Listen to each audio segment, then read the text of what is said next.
Welcome to this week's presentation of Soccerchat Matchpack with proud compliments of course, the official sponsors for the 2018 FIFA World Cup, that's Coca-Cola. Well, it was a high fever pitch action in the Super League this past weekend as we saw Green Buffaloes travel to Kitwe picking up maximum 3 points. Perhaps that was the biggest highlight of the weekend. But another one that probably eclipsed that one from a Napsa Stars perspective is that Napsa Stars finally got a victory at the expense of Zanaco Football Club. Let's just have a look at the classified results that were recorded this past weekend. And of course, our under-20 national team was also in action against Rwanda under-20. So it ended 2-0 in favor of Zambia. So let's just look at some of the results. Chris Counter's man and Kwazi continued coasting to victory as they traveled to Choma and picked up a 2-0 victory, whilst it was victory for Red Arrows when they took on Lusaka Dynamos. For Power Dynamos at the Arthur Davis Stadium, they beat Nchanga Rangers by 3-1. And Forest Rangers had the date with Nakambala. It ended 1-0 in favor of the men from Dollar Hill. And Buildcon also picked up a point when they took on Chingalika, that's Kitwe United at the Levi Mwanawasa Stadium. Those were some of the results that were recorded this past weekend in week 11 of the MTN Fast Super League. Let's get cracking with this week's presentation. We go to the Sunset Stadium, which was the date and where there was a date between Napsa Stars and Zanaco. Of course, Zanaco trying to win a football match. It has been tough of late, but for Napsa Stars, they hadn't won this season. So it was Napsa Stars visiting Zanaco at the Sunset Stadium, as probably in a game that had the toppings of a great football match. Let's have a look at the two selections that were made by Numba Mamba and Elijah Chkonda for this one. So Zanaco in red went for a diamond 4-4-2, whilst Napsa Stars in orange went 4-4-2. Leading the line for Napsa Stars, shed number 29, Kone, and partnered by Luka Lungu, who was playing the number 10 role and would come down and scheme. For Zanaco, let's study their selection, shall we? So there was, well, a depleted side from a Zanaco perspective. So you had Taongo Wembia, George Chilufya in there, but Zio Tembo absent, Didi Kitumbo Mpiana taking up his run, Chongo Chiro in there. And wow, that midfield, especially in central midfield. The number 27, that's Pete Riper, played defensive midfielder, while Jili Manziba and Charles Zulu were given a berth in the wider areas. Msonda and Bernard Ofori actually started up top. So those were the two selections. Helping me with this week's presentation is Josephat Nkoma. And of course, the biggest headline was with those injury concerns that Zanaco had, Romaric Pitroipa playing the number 6 role. A bit of a surprise. Yeah, thank you so much, Zite. Once again, you have invited me to this special program that you have always on Mondays. Good evening, viewers.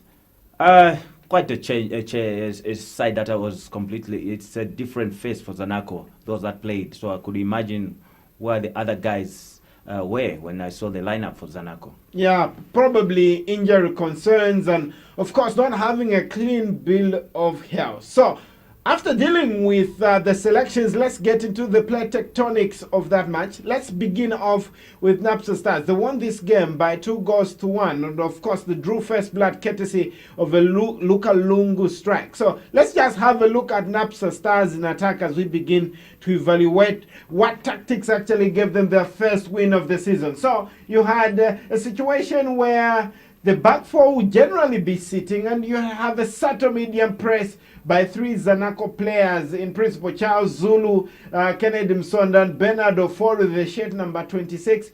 And with that back four sitting there, and look at up your screen, the Napsa Stars players, the high default positions they would actually take, because you have a situation where the number 22 for Zanaco, that Jili Manziba, would actually go down, but you'd be doing a man-marking job on Daniel Chama there. And in central midfield, look at number 30 versus number 30.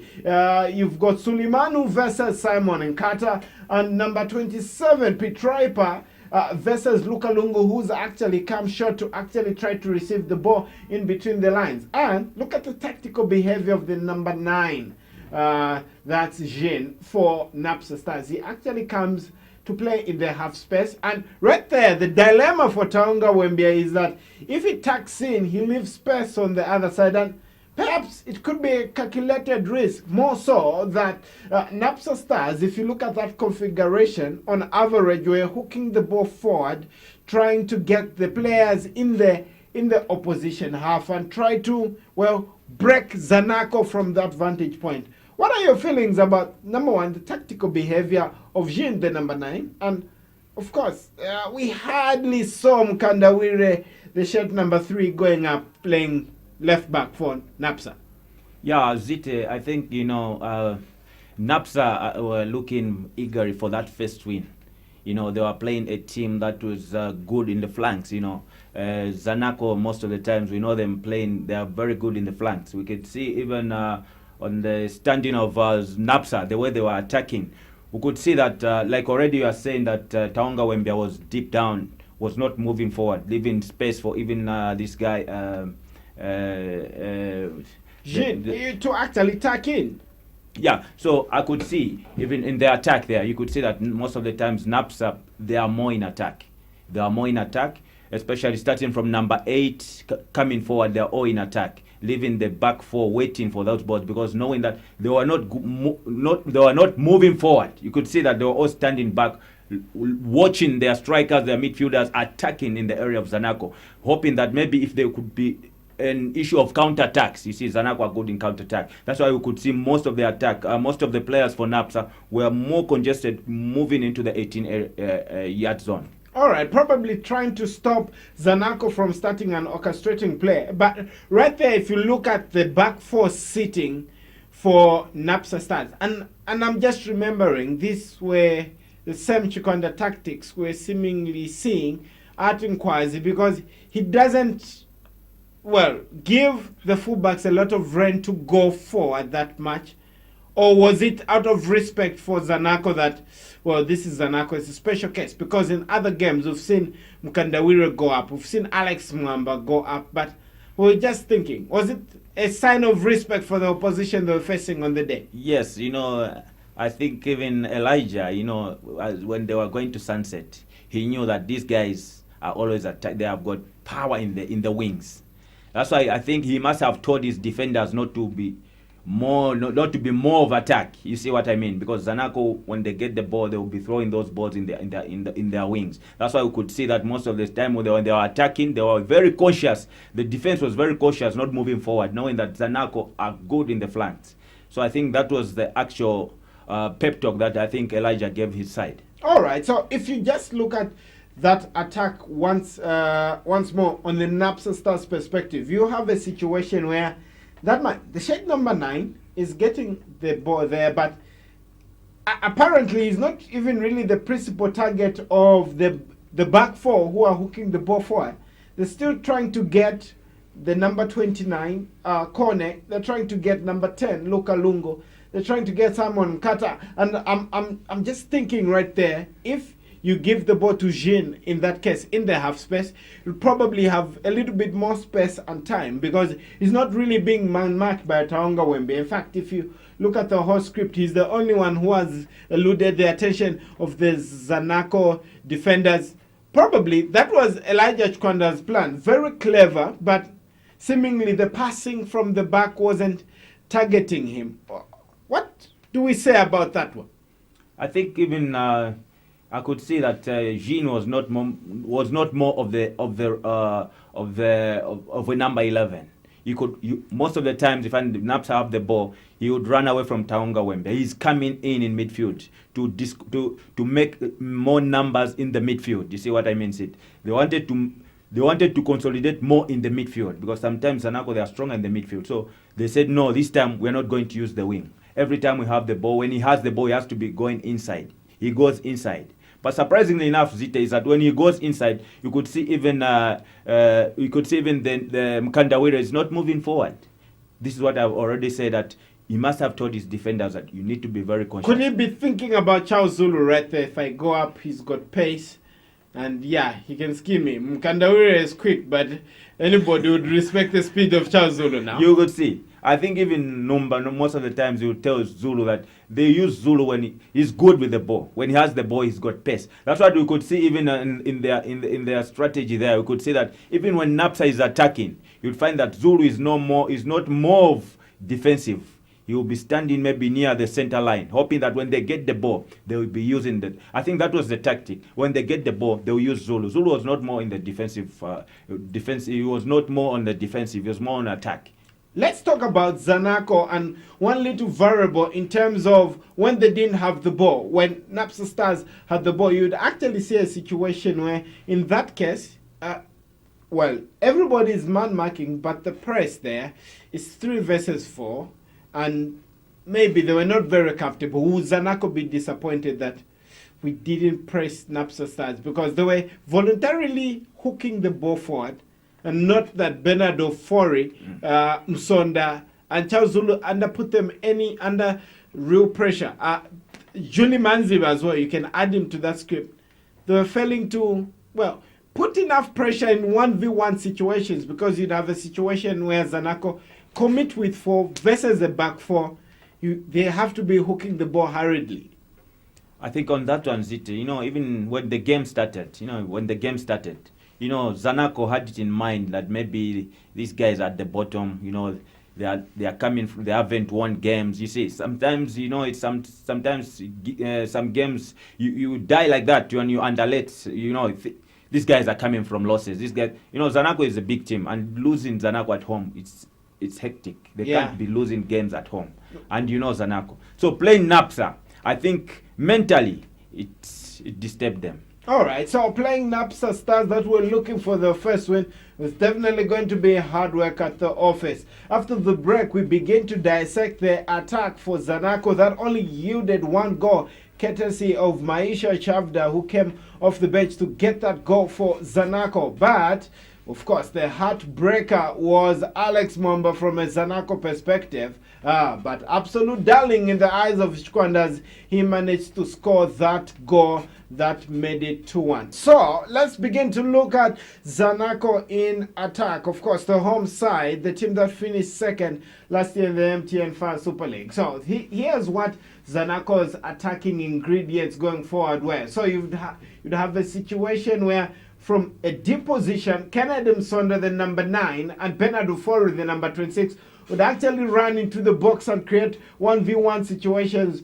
with Oduro and Luca Banda, the shirt number 13 and 26, 13 and 23 respectively. But those 2 players in the wide were very important to stretching the Napsa Stars defense and leaving that space in the channels, because Gilles Manziba would actually play on the line, but as soon as he approached near the goal area or the final third for Napsa Stars, they have a situation where he would like to cut in. Now, that goes against the DNA of Zanaco right there. You've got 2 wingers who are both right-footed. Charles Zulu is the only sure hope of those 2 players running into the box to actually get a cross and actually join in. But for Gilles Manziba, once he gets the ball, and for the best part of the second half, that's what was happening. Gilles Manziba will get the ball and try to cut in.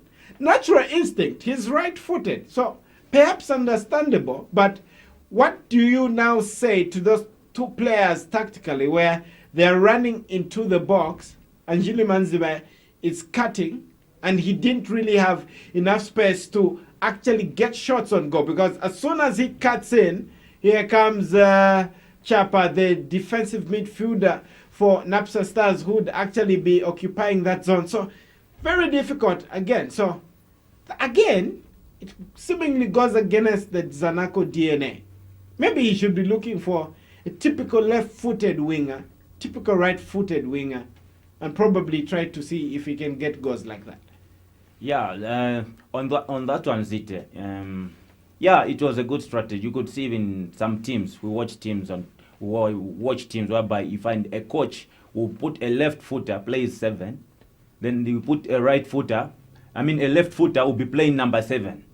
And maybe you find a right footer is playing number 11. It's a strategy. You find that maybe you want that guy, maybe is good when he comes in with the ball. So I think for Zanaco to put a right footer on the right side, I think for them they wanted him to be cutting in. Now when he cuts in, Zite, where is Suleiman? Because that number 6 is always there, destroying, getting those balls. Where is Suleiman? Suleiman, he needs to be there. No, and I'm just thinking, when he cuts in, he probably needs to find Suleiman.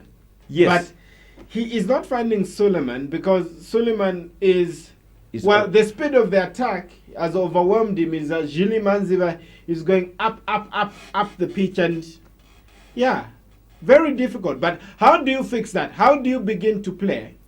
Let's pause. Suleiman has been beaten the attack. The nearest players to the attack, one of them has to assume a role between the lines, between Kennedy Msonda and Bernardo Ofori. Now, who picks up that role? More so that Zanaco love to play the way they play. Suleiman needs to pick up that position. He has to be next to the attackers. You find when you have a winger who goes in, and then definitely we as strikers, I've played as a striker before. I would know that when that guy comes in, definitely we are expecting an in-swinger. You see, we're expecting an in-swinger. In-swinger meaning that even Charles Zulu shouldn't be wide on the wing. Charles Zulu should be running towards the far post, knowing that anything can happen. You could see he goes the way, who is this guy? I'll talk of maybe Liverpool. When you talk of Gerrard, most of the goals he scores, you come inside and then you put an in-swinger. Keeper cannot see those balls. But where are they? We need someone to be disturbing those balls there. Zite. We need those balls to be disturbed there. So, but when he comes in, who is he targeting? Where is he targeting? Where are the guys who are supposed to score? Let's talk about Suleiman, shall we? He was the man who was playing in the hall. Let's look at his match play and general his impression. Now, here's what would happen is because on average, Zanaco are trying to stretch the pitch, and most of the attacks are being started and orchestrated and punctuated by the two wide areas. That's the shirt number 11, that's Charles Zulu. But Suleiman right there, the number 30, and we bring into perspective that little box there. Ideally, that's where you want Suleiman to be, but he has peeled to the right side of the attack because he's creating, a tactical overload. But by doing that, he's pulling Simon and Carter to that side of the pitch, and the cover has to follow that side of the pitch. The number 8, Dixon Chapa, follows there, and that space is unattended to. Now, right there, Petroipa, the number 27, and the defensive midfielder can come into that space because as soon as it comes into that space, there's a breakdown. Luka Lungu is free, and he can push the Napsa Stars attack going forward. But right there, I'm just thinking that little box could have been, the magic bottle that could have created situations where Zanaco's magical genie could have escaped from the bottle and probably gotten some goals. But who was supposed to play in that box, in that situation? Petroipa needs to move in. Because he needs to forget about Luka. No, when you are marking, there's a time to mark and there's a time to attack. Let's look at that one again. Let's just look at Petroipa and where he was in terms of Suleiman's match play and how he affects it. Right there, he goes up. Right there, I'm thinking the defenders now need to now take up George Chilufya. Perhaps you're right. George Chilufya should be where Petroipa, the number 27, is, and Petroipa has to be playing there. But again, essentially, it means Zanaco are not playing a diamond anymore. That's what it means. And probably these players are used playing the diamond, and they use getting the second ball, which was very difficult to get in this game because they were playing a team that was playing a 4-4-2 ball-shaped formation. That's why this is what I'm saying. When you're attacking the ball, you could see Sule is attacking on the right. Together, he's attacking from the right, meaning he has left a space. There's a space there. But Suleiman, Petroipa needs to move in now. That's why when you say when you are attacking, you are not marking. But you could see that even the time these guys are attacking, we find that Petroipa is man marking there. Chilufya is man marking there. Why are you man marking? You lose the ball, you start man marking. You need to move forward. We are moving forward. Now, every time you are moving forward, your boy is behind already man marking. That's the problem, Zite. That's another problem. All right, so we continue discussing Zanaco's defeat at the hands of Napsa Stars. So Napsa Stars won their first game courtesy of Alex Mwamba Go in the 94th minute, and probably sweet victory. Not many people of the Napsa Stars persuasion are going to care so much about that one. So let's talk about Napsa Stars transition attack and see what they were actually doing tactically to actually see how they would counter Zanaco's attack. Now you have that situation, as I said. Suleiman, the shirt number 30, has gone to the right hand side of the pitch to create a tactical overload. So Napsa win the ball back, okay, in their final third, in their final defensive third. And you have a situation where when they get the ball, they are already looking for the furthest attacking option and play the furthest pass forward that will be the most progressive. Don't forget, look at that. Number 27, Petrepa man-marking Luka Lungu. And look at now the man-marking tactical behavior of the Zanaco defense. And let's just zero in on that one, Joshua. You have a situation where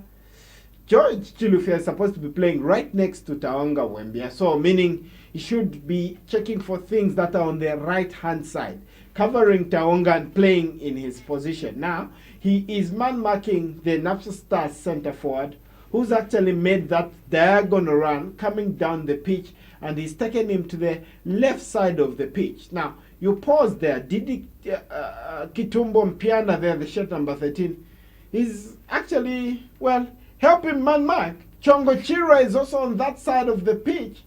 And of course, that opportunity again, you see a flurry forward by Taonga Wembia. Now, look at that space generally in the half of Zanaco and what opportunities it presented. And perhaps maybe Napsa could be thinking, well, did we have the kind of personnel to punish Zanaco for that tactical behavior? But let's talk about the man marking, shall we? What is your comment about George Chilufya moving from that position, tracking the number 9 onto the left side of the pitch? That is not the way he was supposed to be doing. Actually, we could see that, he's leaving a space behind. He's going to man mark the number 10. Or he's leaving, actually, if we could see, Luka was being man-marked inside. What can I say? It's like they were more looking at, maybe this guy was dangerous, he's dangerous, so let's man-mark him. That was the main mistake they were making, because how could you leave for number 4? You find Chilwa is alone there. There's another centre-back who is alone, but you are going to man-mark inside. Why can't you just say, push in Petrepa, move down, take on the number. At least, there's a space. They should always remember there's always the space they're leaving behind. So these guys are more, I don't know, maybe it's because they were down, they want to score, they want to equalize. Sometimes you even start losing position. That is what we say, maybe these guys they were careless in defense, because you want to score, but again, you forget that those guys can score you. But probably now, this should be a huge concern for Numba Mamba, because these are seasoned professionals that have served him for a couple of years. And if they mark like that, it's probably dangerous. Zanaco are definitely going to concede many goals. They conceded 2 in that game. Probably it could have been more with a little bit of ruthlessness in terms of the tactical behavior on the part of Napsa. Yeah, this is what we are saying. This is now, I know they were down. They were trying to equalize. And looking at the team they were playing with, this team has never won a game, and they are playing at home. They are always pushing, going forward. But they are forgetting that those guys were tactically disciplined. Every time when they get the ball, they'll use the same spaces they are leaving. Make it more. They could have even been scored more goals, you see. So these guys, I think someone from the bench maybe should have seen the situation and corrected before they could even be scored the 94th goal. So how do you treat that one? More so that if the players are not conceding, I'm sure they wouldn't be too worried about how that ball did not lead to a goal. But everyone's area is up when they concede. But right there, and then this is the captain of the side. So what happens right there in defense Is it the players to self-organize, or should the bench be saying, gentlemen, please, you can't do that. You need to transfer your opponent to the man marking in that zone. But classic case, when do you zone mark, when do you man mark? You can only man mark when you know that most of the time you find that you are okay. It depends on the system of play the opponents are playing. You find that some people they'll be playing 4-4-2. Some people will be playing maybe 4-2-4 in attack. You see, when there are many in attack, you man mark. If there are not many in attack, why should you man mark? But the trouble is, again, if you want to man mark and you lose your duos, is that in the case of Chikwanda, he knew Charles Zulu is a dribbler, he knew Jili Manziva is a dribbler, whilst he says Mwamba and Mkandawire pick these two up, special instructions. But right there, Dixon Chapa is ready to help mop up, just in case. You always have cover. But in the case of Zanaco, the cover is absent there, and they've lost the football match. They finished second last year, and yes, we've had the pressure that's looming on Numba Mamba's job. On that one, I think these guys, the moment they were scored the first goal, it really disturbed their system of play, because they couldn't know what has hit them. Knowing the team, we're at home, and time is roaming, it's going. So we could see that, we players sometimes, we become, most of the times, you are scored with a team which is down at the bottom. There's always, you want to score.